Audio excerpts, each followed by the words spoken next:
अस्सलाम वालेकुम। मेरा नाम है मुजाहिद हसनैन और आप देख रहे हैं स्टार्टिंग आउट विद प्रोग्रामिंग।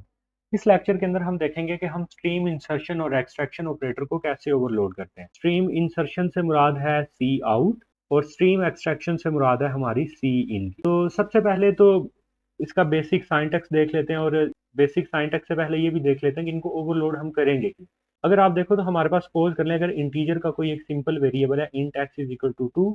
मैं स्क्रीन के ऊपर अगर मैं करता हूँ सी आउट एक्स तो मेरे पास स्क्रीन के ऊपर जो है वो 2 प्रिंट हो जाएगा। लेकिन अगर मेरे पास रेक्टेंगल क्लास का कोई एक ऑब्जेक्ट है, रेक्टेंगल क्लास का अगर ऑब्जेक्ट है R1, अब R1 के लिए अगर मैं लिखता हूँ ना सी आउट R1, तो कंपाइलर जो है ना वो इसके ऊपर एरर दे देगा। वो बोलेगा कि इसके साथ ये कंपैटिबल ही नहीं है। तो इसलिए हमें क्या करना पड़ता है, इसको ओवरलोड करना पड़ता है ताकि ये R1 के साथ प्रॉपरली काम कर सके। अब इसका साइंटेक्स क्या होगा, इसके साइंटेक्स के अंदर हमारे पास जो है ना सबसे पहले आ जाएगा ओ स्ट्रीम। ओ स्ट्रीम के बाद हम लिखेंगे ऑपरेटर। और सी आउट के लिए हम ये जो ऑपरेटर यूज करते हैं ना, ये जो डबल एरोज होती हैं, इनको हम बोलते हैं इंसर्शन ऑपरेटर। तो इसीलिए हम जो है ना इसको बोल रहे हैं कि ये स्ट्रीम इंसर्शन और एक्सट्रैक्शन ऑपरेटर को हम ओवरलोड कर रहे हैं। तो यहाँ पे ओ स्ट्रीम के बाद हम यहाँ पे क्या लिखेंगे, ऑपरेटर। ऑपरेटर जो है हमारा कौन सा है, इंसर्शन। और यहाँ पे ये जो ओ स्ट्रीम है, ओ स्ट्रीम का भी यहाँ से जो है ना एक रेफरेंस जो है ना हम रिटर्न करवाते हैं। तो इस साथ में हम जो है ना ये रेफरेंस जो है ये भी लगा देंगे, ओ स्ट्रीम रेफरेंस। रेफरेंस के बाद हमारे पास आ जाएगा ऑपरेटर। ऑपरेटर के बाद जो ऑपरेटर हम ओवरलोड करवा रहे हैं वो, और फिर इसके अंदर आ जाएंगे इसके पैरामीटर्स। अब इसके अंदर हमारे पास दो पैरामीटर्स होंगे। एक तो ओ स्ट्रीम का ही जो है ना हमारे पास जो है ना एक रेफरेंस ऑब्जेक्ट होगा ओ स्ट्रीम STRM। साथ में जिस क्लास के लिए हम जो है ना इसको ओवरलोड करना चाह रहे हैं उस क्लास का एक कांस्टेंट रेफरेंस ऑब्जेक्ट आ जाएगा, कांस्ट रेक्टेंगल एम्परसैंड ओबीजे। दो जो है ना इसके अंदर पैरामीटर्स आएंगे, एक ओ स्ट्रीम का रेफरेंस ऑब्जेक्ट और दूसरा हमारे पास जो है ना इस क्लास का जिसके लिए हम इसको ओवरलोड कर रहे हैं उसका एक कांस्टेंट रेफरेंस ऑब्जेक्ट आएगा। अब इसके अंदर कांस्टेंट रेफरेंस ऑब्जेक्ट क्यों आएगा, क्योंकि सी आउट के अंदर हमने ऑब्जेक्ट के अंदर कोई भी चेंजिंग नहीं करनी। तो हम इसको क्या करते हैं, हम कांस्टेंट बना देते हैं ताकि हम गलती से भी कोई एक ऐसी स्टेटमेंट ना लिखते हैं जिससे हम जो है ना इस रेक्टेंगल के इस ऑब्जेक्ट को जो है ना हम उसके अंदर कोई चेंजिंग ना कर दे उसके प्राइवेट मेंबर्स के। फिर उसके बाद हम करली ब्रेसेस लगाएंगे। करली ब्रेसेस लगाने के बाद इसके अंदर आगे हम ये जो हमारा ऑब्जेक्ट पास हुआ है ना एम ओबीजे, इस ऑब्जेक्ट की मदद से हम जो है ना वो लेंथ और विड्थ जो है ना वो प्रिंट करवाएंगे, सी आउट लेंथ। और लेंथ हमारी आ जाएगी ओबीजे डॉट लेंथ। अब अगर आप देखो तो मैं यहाँ पे ओबीजे डॉट जो है ना लेंथ लिख रहा हूँ।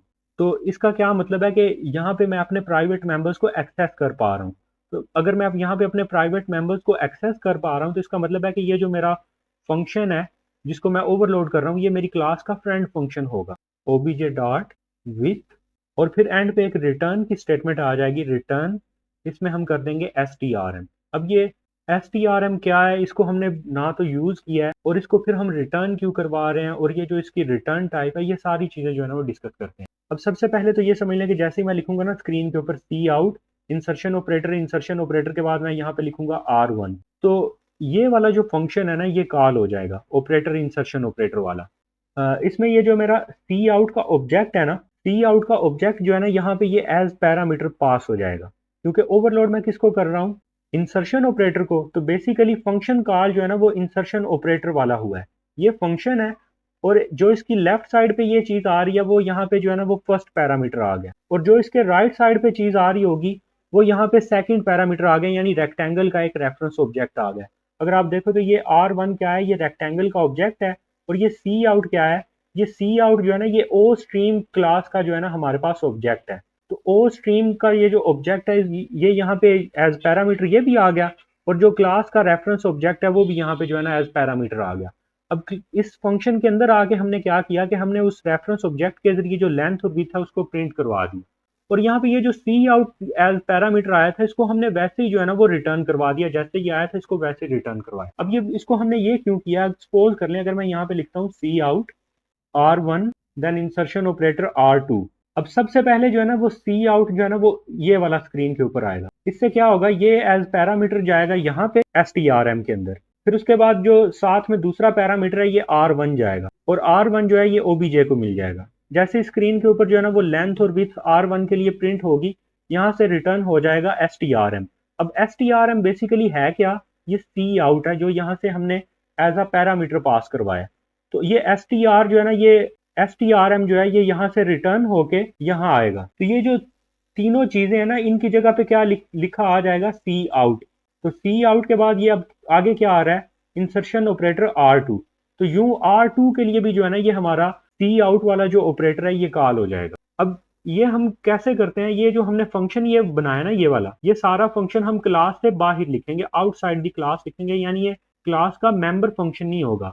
और ये जो हमारे प्राइवेट मेंबर्स हैं इनको एक्सेस करवाने के लिए हम क्या करेंगे, इसको हम क्लास का जो है ना वो फ्रेंड फंक्शन बना देंगे, और फ्रेंड फंक्शन बनाने के बाद इसको हम अपनी क्लास के अंदर यूज कर सकेंगे। सी आउट जो है, सी इन जो है ना उसके लिए भी सेम यही तरीका होगा, सिर्फ हमारे पास जो रिटर्न टाइप है वो ओ स्ट्रीम की बजाय क्या आ जाएगी, आई स्ट्रीम एम्परसैंड ऑपरेटर, और यहाँ पे इसका ऑपरेटर एक्सट्रैक्शन ऑपरेटर आ जाएगा। आगे पैरामीटर सेम वही दो पैरामीटर्स होंगे, और इसके अंदर भी आके हम सी इन करवाने के बाद जो है ना रिटर्न एसटीआरएम करवा देंगे, जो ऑपरेटर हमने यहाँ से एज पैरामीटर लिया है उसी को ही हम जो है ना वो रिटर्न करवा देंगे। तो अब कंपाइलर के ऊपर एक दफा इसको रन करके चेक कर लेते हैं।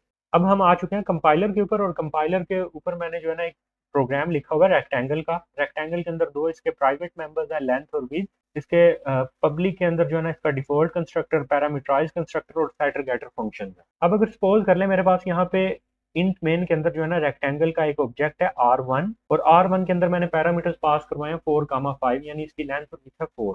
अब अगर मैं यहाँ पे स्क्रीन के ऊपर लिखता हूँ सी आउट, और सी आउट के बाद मैं लिखता हूँ यहाँ पे R1, तो यहाँ पे जो है ना वो कंपाइलर जो है ना वो एरर दे रहा है यहाँ पे इस इंसर्शन ऑपरेटर के ऊपर। इंसर्शन ऑपरेटर के ऊपर वो बोल रहा है कि यहाँ पे ये जो इस साइड इसका राइट साइड पे ऑपरेंड है ना, वो बोल रहा है कि वो इसके जितने भी फंक्शंस हमने बनाए हुए हैं बिल्ट इन, उनके साथ ये किसी से भी मैच नहीं कर रहा। तो हमें क्या करना पड़ेगा कि ये जो ऑलरेडी हमारा ये जो हमारा फंक्शन है इसको हमें ओवरलोड करना पड़ेगा, और साथ में जो है ना इसको फ्रेंड फंक्शन बनाना पड़ेगा उस क्लास के लिए जिस क्लास के लिए हम इसको ओवरलोड करवा रहे हैं। तो यहाँ पे हम सबसे पहले लिखेंगे ओ स्ट्रीम एम्परसैंड ऑपरेटर, और ऑपरेटर हम कौन सा ओवरलोड करवा रहे हैं, इंसर्शन ऑपरेटर।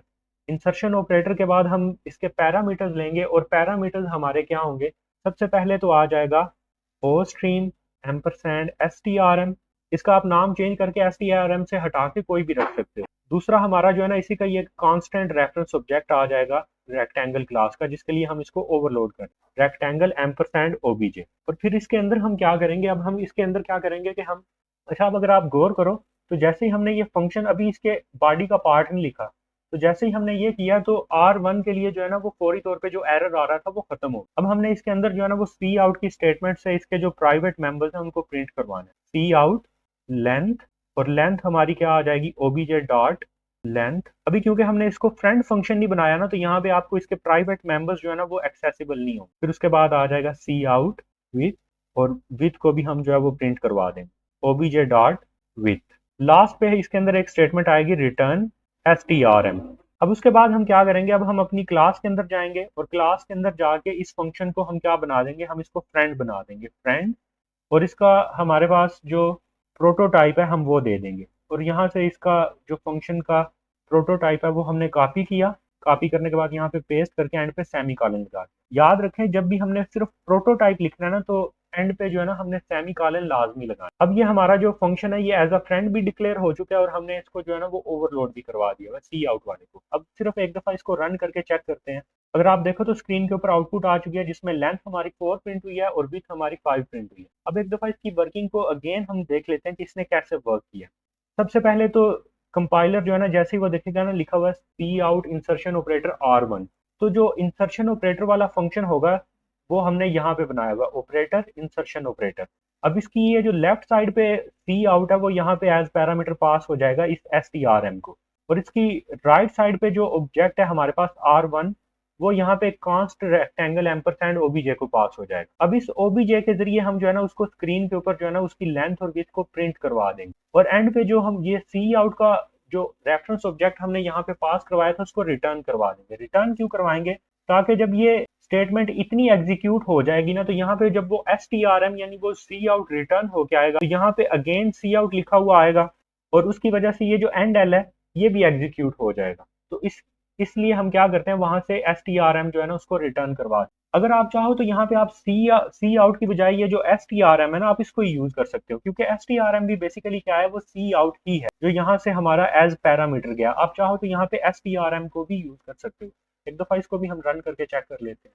अब अगर आप देखो तो स्क्रीन के ऊपर आउटपुट आ चुकी है लेंथ 4 और विड्थ 5। सेम जैसे सी आउट की मदद से हमारी स्क्रीन के ऊपर आउटपुट आई थी, वैसे ही हम एसटीआरएम की मदद से भी ले सकते हैं, क्योंकि एसटीआरएम भी क्या है, वो सी आउट ही है।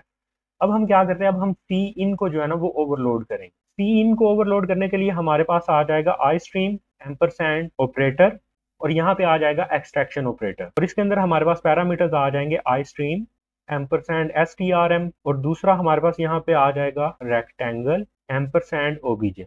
अब एक चीज आपने नोट की होगी कि मैंने यहाँ पे रेक्टेंगल के साथ कांस्टेंट का कीवर्ड नहीं लगाया। ये कांस्टेंट का कीवर्ड इसलिए नहीं लगाया क्योंकि सी इन के अंदर हमने ऑब्जेक्ट के अंदर कोई मॉडिफिकेशन करनी है, जो यूजर से हम इनपुट लेंगे वो उसके प्राइवेट मेंबर्स को हमने वो वैल्यूज असाइन करवानी, तो कोई ना कोई हमने चेंजिंग करनी है, मॉडिफिकेशन हमने करनी है। तो इसीलिए हमने क्या किया कि हमने यहाँ पे जो हमारा रेफरेंस ऑब्जेक्ट था उसको हमने कांस्टेंट नहीं बनाया, ताकि हम अपने ऑब्जेक्ट के प्राइवेट मेंबर्स के अंदर जो है ना वो चेंजिंग करवा सके। अब इसके अंदर आगे हम क्या करेंगे, सबसे पहले एक मैसेज प्रिंट करवाएंगे सी आउट एंटर लेंथ, और फिर सी इन के जरिए जो है वो लेंथ के लिए जो है वो इनपुट ले लेंगे, और लेंथ के लिए इनपुट कैसे लेंगे, ओबीजे डॉट लेंथ। फिर उसके बाद हम क्या करेंगे, हम विथ के लिए जो है ना वो इनपुट लेंगे।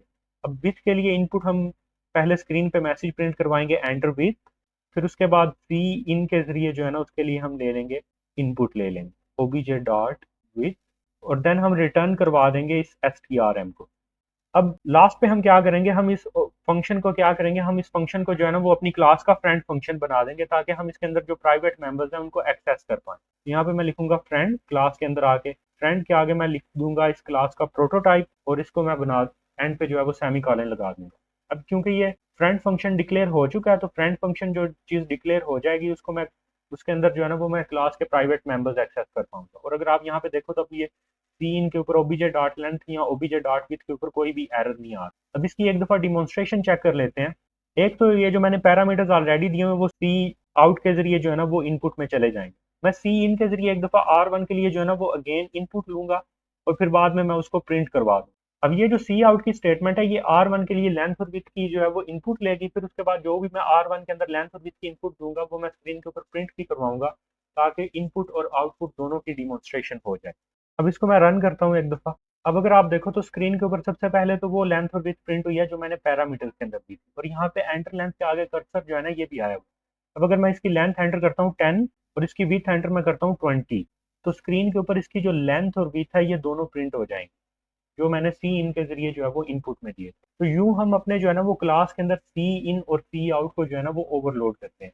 ये क्लास के मेंबर फंक्शंस नहीं होते, बल्कि ये आउटसाइड द क्लास हम इनको डिफाइन करते हैं, फिर देन इनको हम फ्रेंड फंक्शन के जरिए क्लास के प्राइवेट मेंबर्स की एक्सेस देते हैं। और ये सी इन के अंदर जो है ना आपको ज़्यादा अच्छे से बेहतर पता चलेगा कि हमें प्राइवेट मेंबर्स की एक्सेस चाहिए क्यों, क्योंकि यहाँ पे अगर हम सेटर फंक्शन के जरिए वैल्यू ही सेट करवा रहे हैं तो फिर हमें सी इन को ओवरलोड करवाने का फायदा ही नहीं है, अगर हम डायरेक्टली प्राइवेट मेंबर्स को सी इन के जरिए वैल्यू जो है उनकी इनपुट नहीं ले सकते। तो आपको सी इन और सी आउट इन दोनों को ओवरलोड कैसे करना है ये समझ आ गया होगा। अब इसे नेक्स्ट लेक्चर के अंदर हम देखेंगे कि हम अपने फंक्शन कॉल ऑपरेटर को कैसे ओवरलोड करते हैं। फंक्शन कॉल ऑपरेटर को ओवरलोड करने के अलावा हम इंडेक्स ऑपरेटर को कैसे ओवरलोड करते हैं, और उसके अलावा टाइप कास्ट ऑपरेटर्स जो होते हैं इनको कैसे ओवरलोड करेंगे। अब चैनल को सब्सक्राइब कर लें और बेल आइकन को भी हिट कर लें ताकि नेक्स्ट लेक्चर की आपको अपडेट मिल जाए। शुक्रिया।